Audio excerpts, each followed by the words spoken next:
બનાસકાંઠા જિલ્લામાં છેલ્લા 6 દિવસથી મુશળધાર વરસાદથી ખેડૂતોની હાલત બેહાલ થઈ ગઈ છે। પાલનપુર પંથકના અનેક ગામોમાં ખેડૂતોનો પાક નિષ્ફળ જતા ખેડૂતોની હાલત કફોડી બની। પાલનપુરના નળાસર અને રૂપપુરા સહિતના અનેક ગામોમાં મગફળી અને બાજરીના પાકમાં નુકસાન પહોંચ્યું, જેથી ખેડૂતો હવે માંગ કરી રહ્યા છે કે સરકાર પાક નુકસાનીનો સર્વે કરાવીને સહાય આપે। ઉલ્લેખનીય છે કે ભારે વરસાદને કારણે ખેડૂતોએ કરેલો ખર્ચ માથે પડ્યો છે।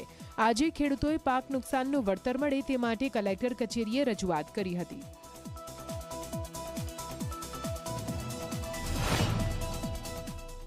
એટલે વાવેતર કર્યું, મજૂરી કરી, ખાતર પૂંજો કર્યો, બધા તો બિયારણ ઉધારે લાયેલા, એને માગતા વાળા હવે ફોન ખર્ચવાથી લઈને આલવા કેમ બગડી ગયો ચોમાસાના લીધે। એટલે હવે સરકાર પાસે અમારી માંગ છે કે સરકાર અમને કોઈક સહાય કરે। ચોમાસું સ્ટાર્ટમાં ચાલુ થયું એટલે આનંદમાં આવી ગયા અમે કે વરસાદ સારો થાય, પછી એટલા રોવરાયા ને અમને કે કોઈ પાર જ નથી। હમણાં બાજરી નિષ્ફળ જઈ, બધી પાક બધો સડી ગયો છે, ઢોરણ ઘાસચારો બધો બગડી ગયો છે। લગભગ 20 દિવસથી વરસાદ સતત ચાલુ રહેશે એટલે મારી મગફળીઓ પણ હડી ગઈ છે, ચાર પણ હડી ગઈ છે, બધું હડી ગયું છે। બનાસકાંઠાની એટલી બધી પરિસ્થિતિ ગંભીર છે કે વરસાદ 20 દિવસ થયો પણ બંધ થવાનું નોમ લેતો નથી।